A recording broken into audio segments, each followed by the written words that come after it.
Jonas capítulo 4, a gente vai ler do versículo 1 adiante. Jonas capítulo 4 diz assim: Jonas, porém, ficou profundamente descontente com isso e enfureceu-se. Ele orou ao Senhor: Senhor, não foi isso que eu disse quando ainda estava em casa? Não foi por isso que eu me apressei em fugir para Tarsis? Eu sabia que Tu és Deus, misericordioso e compassivo, muito paciente, cheio de amor e que prometes castigar, mas depois te arrependes. Agora, Senhor, tira a minha vida, eu imploro, porque para mim é melhor morrer do que viver. O Senhor lhe respondeu: Você tem alguma razão para essa fúria? Jonas saiu e sentou-se num lugar a leste da cidade. Ali construiu para si um abrigo, sentou-se à sombra e esperou para ver o que aconteceria com a cidade. Então o Senhor Deus fez crescer uma planta sobre Jonas, para dar sombra à sua cabeça e livrá-lo do calor, o que deu grande alegria a Jonas. Mas na madrugada do dia seguinte, Deus mandou uma lagarta atacar a planta e ela secou-se. Ao nascer do sol, Deus trouxe um vento oriental muito quente e o sol bateu na cabeça de Jonas ao ponto dele quase desmaiar. Com isso, ele desejou morrer e disse: Para mim seria melhor morrer do que viver. Mas Deus disse a Jonas: Você tem alguma razão para estar tão furioso por causa da planta? E respondeu ele: Sim, tenho. E estou furioso ao ponto de querer morrer. Mas o Senhor lhe disse: Você tem pena desta planta, embora não tenha podado, nem tenha feito crescer. Ela nasceu numa noite e numa noite morreu. Contudo, Nínive tem mais de 120 mil pessoas que não sabem nem distinguir a mão direita da esquerda, além de muitos rebanhos. Não deveria eu ter pena dessa grande cidade? Até aqui a gente finaliza a história de Jonas de um jeito um tanto quanto, assim, uma ruptura muito drástica. A gente nem espera que o final de Jonas seja assim. Você já deve ter assistido alguma série, algum filme que termina de um jeito inesperado e, sabe, assim, de uma forma bem, uma ruptura muito rápida. E você fala: nossa, não pode ser, deve ter mais um episódio. E acaba, simplesmente acaba, e você fica frustrado. Qual que é a resposta? A gente não sabe o que acontece, certamente, assim, com toda a precisão, se Jonas de fato se arrepende. A pergunta que fica é: o que Jonas fez? Jonas, ele se arrependeu? Ele voltou-se para Deus e disse: é verdade, Deus não deveria ficar tão furioso assim. A gente não sabe. A gente não sabe se Jonas ficou naquele calor tão intenso e morreu. A gente nem sabe se o verbo comeu ele, pelo menos naquele dia. A gente não sabe nada do que acontece. A gente não sabe se de repente os ninivitas fizeram coisas terríveis e aí tudo aconteceu de ruim, mas é um fim que a gente não está esperando. É uma história sem um final satisfatório. E talvez isso te deixa frustrado e um pouco, sei lá, por que tem que acabar desse jeito? Mas eu quero chamar a atenção de vocês para o que acontece no coração de Jonas. O final do capítulo 3 diz o seguinte: tendo em vista, versículo 10 do capítulo 3 diz assim: tendo em vista o que eles fizeram, como abandonaram os seus maus caminhos, Deus se arrependeu e não destruiu como tinha ameaçado. Então Jonas ficou profundamente triste, descontente. Você já deve ter se frustrado com algo que te deixou profundamente amargurado? Você já deve ter se sentido profundamente triste por algo?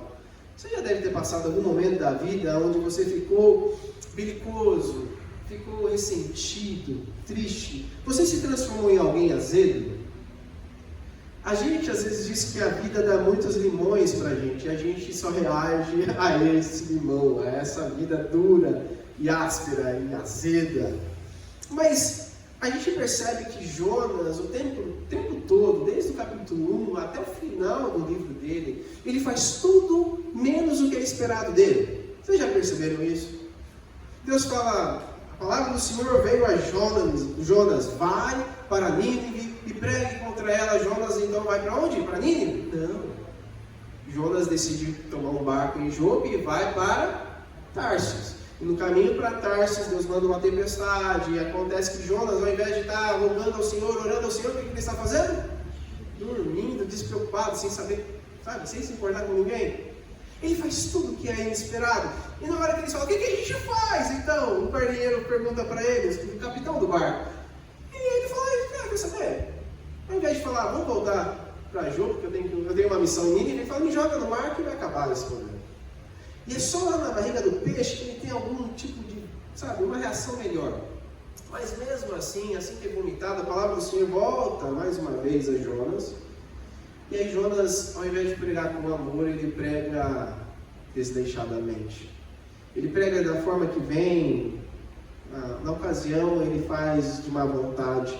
E ao invés de fazer durante 3 dias, que era o período de percorrer toda a cidade de Nínive, ele faz isso em um dia só. E o que é de se esperar? O que é de se esperar de um pregador? Que os seus ouvintes se arrependam. Mas Jonas tem outra expectativa. Jonas espera que eles sejam destruídos, que eles sejam subvertidos. Ali o termo é o mesmo usado para Sodoma e Gomorra. Destruídos, subvertidos, aniquilados. E esse é o desejo de Jonas, essa era a mensagem que ele deu. Esquecendo-se de que Deus realmente é um Deus, como ele mesmo disse, misericordioso e compassivo, muito paciente, cheio de amor, que promete castigar, mas que volta atrás e se arrepende disso. A gente vê Jonas indo totalmente contrário ao que é esperado dele. E aqui não é diferente. E a grande pergunta que eu acho que fica para nós é: será que nós estamos nos alegrando com aquilo que nós não deveríamos e estamos nos entristecendo com aquilo que também não deveríamos? A grande pergunta que fica é se você já ficou tão profundamente triste como Jonas, amargurado, ressentido. Mas também a pergunta é: o que te traz alegria? O que te deixa feliz? No caso de Jonas, é a própria salvação. E aqui a gente vê de outra forma. A gente vê que a alegria de Jonas é uma sombrinha de vez em quando. Jonas fica extremamente feliz. O texto aqui fala que ele ficou uma grande alegria. Não é como se ele tivesse ganhado o salário do mês. É como se ele tivesse ganhado na loteria. Ele fica extasiado, feliz demais. Aqui, da mesma forma, aquilo que deixou ele triste, não deixou ele simplesmente aborrecido, deixou ele profundamente descontente, desgostoso da vida. E a grande pergunta fica para a gente é essa: o que te deixa feliz, o que te deixa triste? Talvez, se você parar para pensar, aquilo que te deixa mais feliz e aquilo que te deixa mais triste, vai revelar dentro de você, talvez os seus ídolos, possivelmente os seus grandes amores, aquilo que você mais preza na vida. Jonas era um cara extremamente patriota.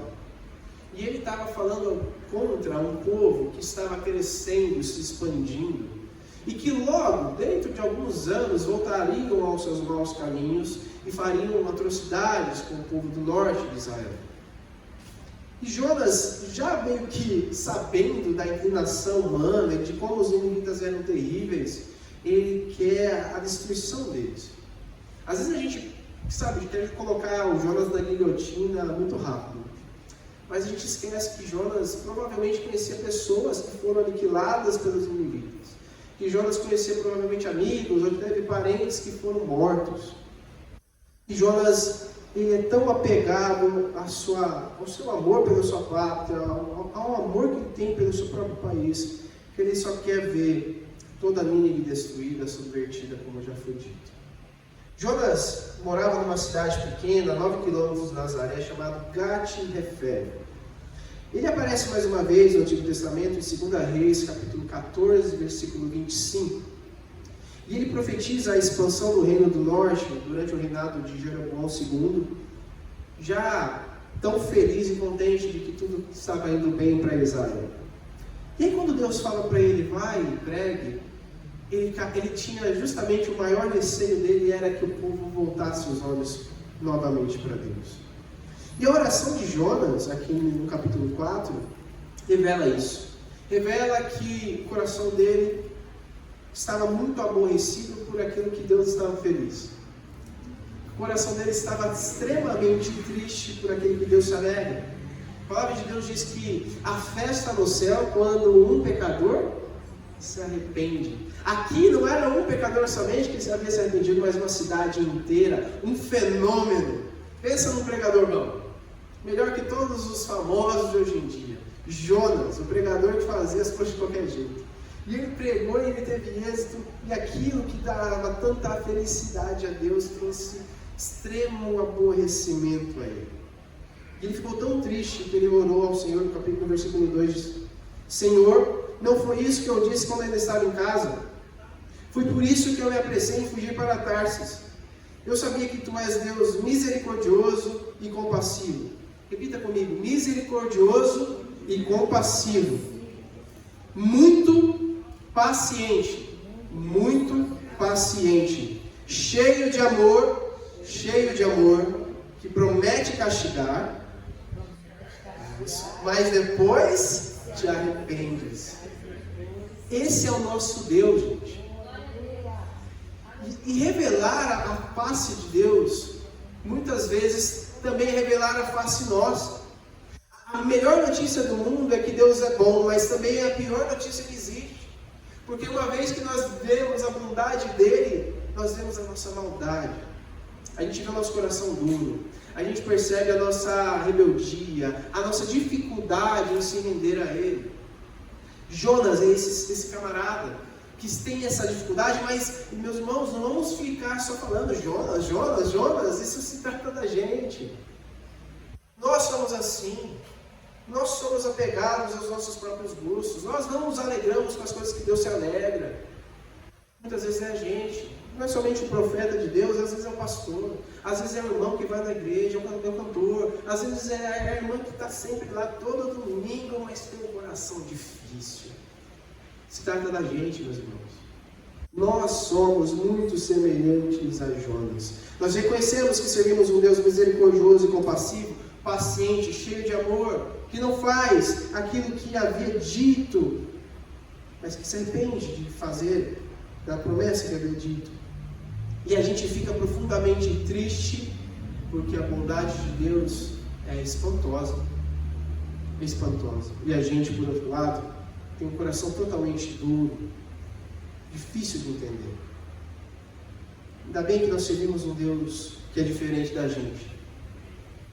Glória a Deus que nós temos um Deus que é longânimo, um Deus que não se ira facilmente e que tem um coração repleto de amor.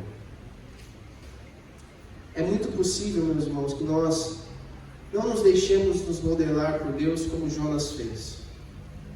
Jonas ficou tão insatisfeito com a sua vida. No versículo 3, ele faz o seu primeiro pedido. Esse pedido foi: agora, Senhor, tira a minha vida. Eu imploro, porque para mim é melhor morrer do que viver. Eu não sei se você já chegou a esse nível de estresse na vida, mas talvez já. Eu pelo menos já algumas vezes, já fiquei tão estressado, era melhor acabar com tudo, era melhor o mundo desabar, era melhor eu não ter nascido. Muitas vezes a gente chega num extremo de estresse, que a gente quer desistir da vida, a gente não vê mais sentido, não vê mais propósito na nossa própria existência. E às vezes a gente fica exatamente assim porque a gente não tem o coração modelado por Deus. O que acontece com Jonas aqui? Jonas, ele não está alinhado com Deus. Deus está falando uma coisa e ele quer outra. Deus está falando: vamos para essa direção, eu quero te ensinar. E ele fala: não, eu queria a morte, porque isso me deixa extremamente infeliz. Essa situação, você ter salvo essas pessoas, como o Senhor pode fazer algo assim? Como que o Senhor consegue ter amor por gente tão terrível? E a verdade é que no começo do livro, Jonas parece o filho pródigo da parábola de Lucas 15. No começo do livro ele está fugindo de Deus, sabe? Ele está sendo um pródigo ali. Mas no decorrer da história, no final do livro, ele está igualzinho o filho mais velho. Ele está insatisfeito porque outras pessoas foram abençoadas. Ele está infeliz porque Deus perdoou o pecado de outras pessoas que ele detestava. E aqui fica também uma lição para a gente, uma pista para o nosso coração, para a nossa vida.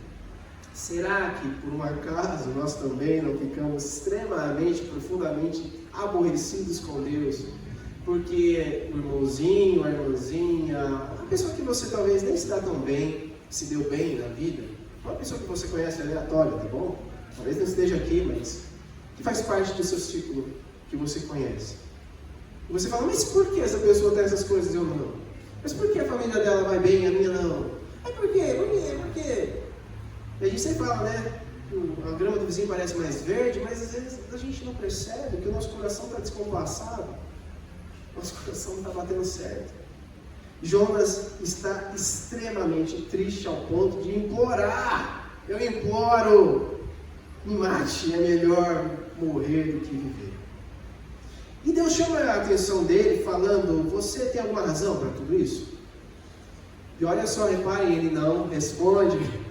Jonas sai emburrado, ele vai para outro lugar. O texto fala no versículo 5, que Jonas saiu e sentou-se num lugar a leste da cidade. E é interessante porque sempre que aparece a palavra leste, a região leste ela tem um significado bem complicado nas Escrituras. Geralmente significa uma direção ao exílio ou à escravidão. Em Gênesis, no começo do livro, lá, quando a gente já passou por lá, inclusive, Gênesis capítulo 3, versículo 24, depois que a humanidade peca, acontece que Adão e Eva vão para o leste. E lá é interessante porque Deus coloca um querubim na porta do Éden, protegendo com uma espada flamejante. O que significa? Vocês foram exilados, vocês estão agora à parte de mim. E isso acontece em tantos outros textos de Gênesis. Gênesis 13, Gênesis 4, quando Caim também mata o seu irmão, ele vai para o leste, vai criar a sua cidade lá no leste, distante de Deus, vivendo a sua própria vida. Isso acontece em todos os lugares. E a gente percebe que sempre leste é uma forma de você dizer, eu não confio em ti, Deus.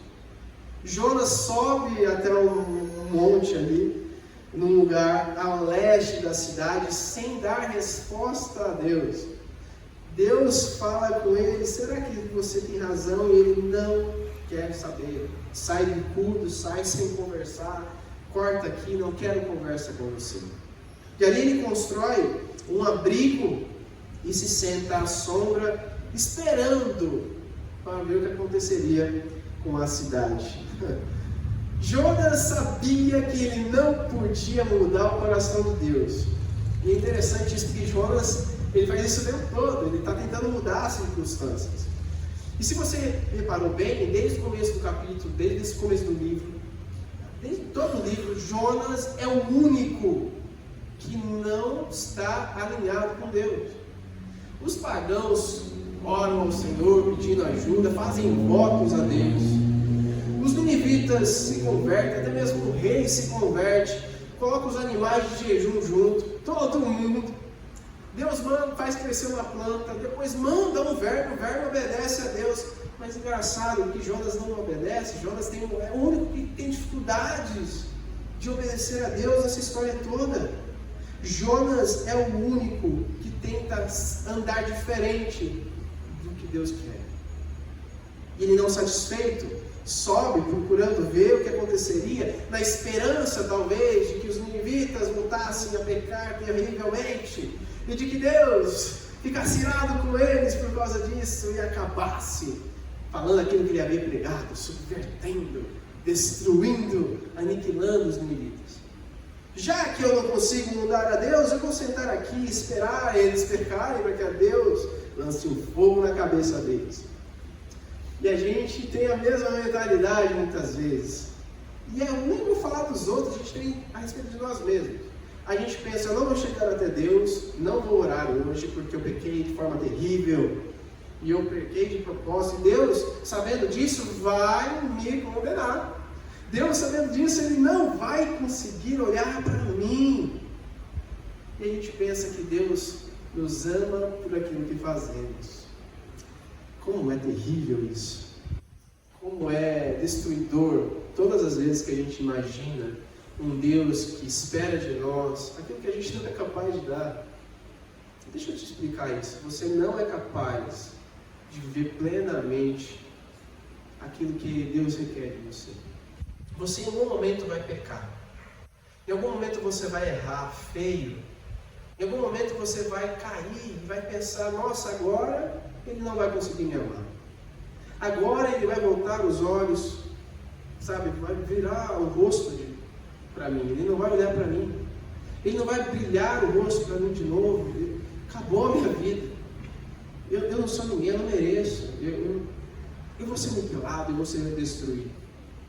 E a gente às vezes se apega tanto a essa crença do merecimento, da expectativa de que Deus é esse carrasco que vai nos torturar por conta das nossas mazelas. A gente esquece mais uma vez que o nosso Deus é misericordioso e compassivo, muito paciente, cheio de graça, de amor, que Ele promete castigar, mas que depois se arrepende. A gente se esquece que a gente não tem um Deus que bate nas nossas coordenadas. Ele tem um coração diferente do nosso e que nos convida a se modelar no coração dele. E Jonas sobe lá esperando justamente isso. Deus vai voltar atrás, os ninivitas vão errar, alguma coisa vai acontecer. Porque eles são terríveis, eles não podem ser amados. E ele fica esperando isso.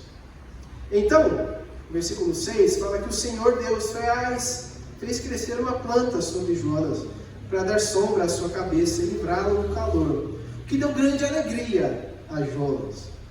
É engraçado isso. Jonas, mais uma vez, só recapitulando, ele não fica feliz por aquilo que Deus fica feliz, mas ele fica feliz quando ele é abençoado. Ele fica extremamente contente por causa de uma sombra. É tudo que a gente quer, né? Sombra e água fresca, como diz o ditado por aí. A gente só quer o sossego, a gente quer o nosso bem-estar, a gente fica muito feliz com isso. A gente até dança, a gente faz algazarra para que, sabe, quando as coisas vão bem na nossa vida, a gente só quer felicidade, festa. E Jonas é esse cidadão que nos mostra como o nosso coração é. O nosso coração é egoísta, é egocêntrico, o nosso coração é muito focado na gente. Jonas não fica feliz quando os marinheiros são salvos. Jonas não fica feliz quando Deus perdoa o pecado da cidade de Nínive. Mas Jonas fica extremamente feliz, uma felicidade assim extasiante, quando ele recebe uma sombra por aquele calor intenso que ele estava passando ali. E aí, versículo 7 diz que na madrugada, no dia seguinte, Deus mandou uma lagarta atacar a planta. Ela ataca o núcleo da planta e ela seca e morre. E ao nascer do sol, Deus ainda faz uma coisa a mais. Trouxe um vento oriental muito quente e o sol bateu na cabeça de Jonas ao ponto dele quase desmaiar. Então é engraçado que Deus é um Deus que dá e Deus também é um Deus que tira. Se você é uma pessoa que fica feliz quando Deus está te dando bênçãos e você fica extremamente contente, ok, você está certo em ficar feliz, mas não fique extremamente aborrecido, não fique extremamente, sabe, desgostoso da vida e culpando a Deus quando Ele tirar as coisas da sua vida. Eu sei, é um assunto extremamente complexo, extremamente difícil. A gente às vezes não está preparado para um Deus que é um desmanchas para prazeres, um Deus que tira coisas da gente, que tira, às vezes, até mesmo pessoas das nossas vidas. Um Deus que pode tudo. A gente fica extremamente descontente e a gente às vezes quer atacar Ele, como Jonas fez também. Jonas ataca a Deus dizendo: eu pensei que o Senhor gostava de mim, mas até mesmo a planta que me trouxe um pouco de alívio você arrancou. Você não percebe que as coisas que eu fiz, eu fui lá pregar a desgosto. Eu fui contra a minha vontade, fui lá pregar.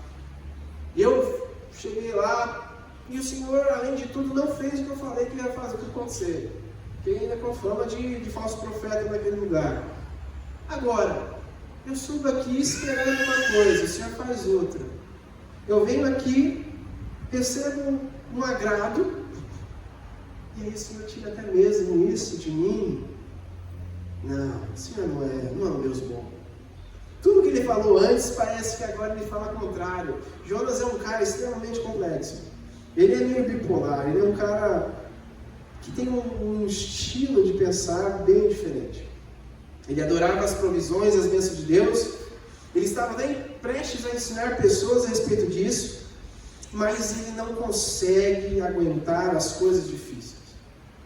Muitas vezes a gente é assim também. A gente não quer saber de disciplina, a gente quer as bem-aventuranças, mas a gente esquece que bem-aventurados são os pobres, os que choram, os que têm fome e sede, os perseguidos. Mas a gente quer alegria, a gente quer as coisas fáceis. Jonas não consegue entender que o Deus que dá é o Deus que arranca. E Deus aqui se transforma em um tremendo desmancha os prazeres da vida de Jonas. E ele diz: eu desejo morrer pela segunda vez. Para mim seria melhor morrer do que viver. Às vezes a vida fica tão difícil na nossa história, que a gente prefere orar como Jonas. E olha, eu não sei o que cada um de vocês já passaram de difícil, de árduo. Eu tenho certeza que foi difícil. Mas eu tenho uma palavra de encorajamento para vocês. Nós servimos um Deus muito misericordioso e compassivo, paciente, cheio de amor, que promete castigar, mas que depois se arrepende. Nós servimos um Deus sem igual. Um Deus que prometeu estar conosco todos os dias, até a sua volta. Não, você não passa por isso sozinho, você nunca passa pelo vale da sombra da morte sozinho. Deus está com você, Ele é o seu bom pastor. O pastor às vezes não está lá junto com você, talvez a sua família não está com você, até o seu marido, a sua esposa não está com você no momento mais difícil, mas o nosso bom pastor está com cada um de nós. Porque nós temos um Deus sem igual. Eu sei que muitas vezes a gente deseja a morte, a gente fica cansado, frustrado. Mas a razão de existir vai para além disso. Jonas não via mais razão para a sua própria vida. A vida dele parecia uma vida sem graça, sem sentido. E ele, vendo tudo acontecendo, ele falou: eu quero morrer. Então Deus chama mais uma vez o seu profeta, dizendo: você tem alguma razão para estar tão furioso por causa da planta? Isso aqui é interessante. Deus começa a dizer: por que você dá tanto valor para aquilo que não tem tanta importância assim? E ele vai dizer: eu tenho sim, ainda, com muita raiva. E estou tão furioso ao ponto de querer morrer. Estou morrendo de raiva, eu quero morrer. Eu tenho razão no que eu estou falando. Ele bate o pé contra Deus. Ele diz: não, eu tenho razão, eu tenho ao ponto de querer morrer. E às vezes é justamente isso que acontece, que Deus faz nas nossas vidas também. Deus revela que nós damos importância demais àquilo que não tem importância. Nós preferimos dedicar e gastar a nossa vida por aquilo que não tem valor. Eu não sei por aquilo que você tem gastado a sua vida. Eu espero que você esteja refletindo nisso nesse momento. Em que você tem dedicado a sua vida? O que valeria a pena morrer? Para Jonas valeria a pena morrer por causa de uma planta morreu. E porque Deus não fez a vontade dele, porque Deus falou não para ele. Eu quero morrer porque Deus disse isso para mim. Mas será que não tem coisas melhores para a gente morrer, não? Será que não vale a pena gastar a nossa existência a serviço do Senhor? Será que não vale a pena dedicar todos os nossos esforços para abençoar pessoas? Será que não vale a pena a gente ser perseguido por causa de Jesus? Não por qualquer outro motivo que seja, mas por causa de Jesus. E Deus chama a atenção dele, voltando que ele está pensando totalmente diferente. Você tem pena dessa planta, embora não tenha podado, nem tenha feito crescer. Ela nasceu numa noite e numa outra morreu. Contudo, Nínive tem mais de 120.000 pessoas que não sabem distinguir a mão direita da esquerda. Aqui uma alusão muito clara às crianças e aos incultos. Há pessoas que não tinham conhecimento. A cidade de Nínive tinha mais ou menos 500.000 pessoas, e ali Deus faz menção aos pequeninos, às crianças, dizendo: pare e pense melhor naquilo que você dá tanto valor, Jonas. Tem crianças que eu tenho que salvar. E olha só, Deus se importa tanto que Ele fala até dos rebanhos, até os animais. Porque nós, meus irmãos, mais uma vez, servimos um Deus misericordioso e compassivo, cheio de amor, paciente, que promete castigar, mas que não faz. E Ele diz: eu não deveria ter pena dessa grande cidade? E você, no começo da mensagem, deve ter se perguntado: a gente não tem a resposta de Jonas. A gente tem alguns pensamentos de que talvez se tenha escrito tudo isso, só dava Jonas e Deus, provavelmente foi ele. Mas a gente não sabe. Deus poderia ter inspirado outra pessoa que escreveu sobre Jonas e está tudo certo. Sabe por quê? Porque a resposta de Jonas não interessa muito. Deus quer saber a sua resposta. Deus quer saber o que você vai dizer. Não deveria eu ter misericórdia de tantas pessoas que estão padecendo sem Cristo, sem saber do meu filho, sem saber que meu filho vive e ele reina, sem saber que eu sou o Senhor de toda a terra?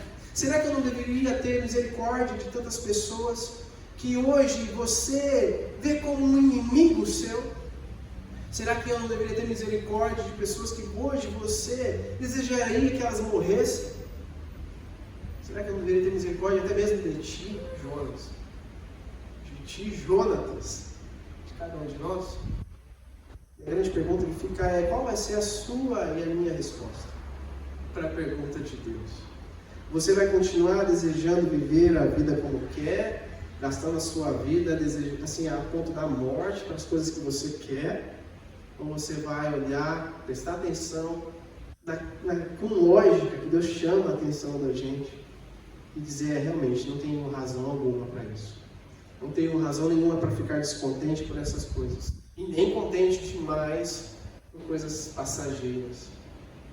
Eu preciso olhar para o autor e consumador da minha fé, para Jesus Cristo, Senhor. Jesus Cristo, Ele foi aquele que dá o sinal de Jonas. A gente já viu isso anteriormente. Jonas, ele odiava os seus inimigos. Jesus amava os seus inimigos. Jonas fugiu da palavra do Senhor. Jesus se rendeu a essa palavra. Jonas ficou irritado porque Deus disse não para ele. Jesus ouviu o não e disse: eu ainda assim obedecerei. Jonas odiava pecadores, Jesus comia com eles, se relacionava com eles, Jesus amava eles e Jesus morreu por eles. Eu acho que existe uma grande diferença entre o nosso mestre e aquele que a gente muitas vezes se parece. Tem uma diferença absurda e abismal sobre quem Jesus é e sobre quem nós somos. O grande convite de Jesus, o nosso Deus, é: confie que eu sou um Deus misericordioso e compassivo, muito paciente, cheio de amor, que promete castigar, mas que não faz. Tudo isso porque o coração dele é extremamente diferente do nosso. O convite dele é para que nós possamos de alguma forma aprender com ele, que é manso e humilde de coração, e é tudo isso que eu já falei várias vezes durante o sermão. O desafio nosso não é a gente ser maiores por nós mesmos, mas a gente diminuir para que ele possa crescer na gente. A gente reconhecer que não somos capazes sem a força e o amparo dele. E a resposta? Não sei. Cada um de nós temos uma resposta. Eu espero que a sua e a minha seja a mesma. O Senhor Jesus é o nosso único Senhor e nós queremos dedicar toda a nossa vida a Ele.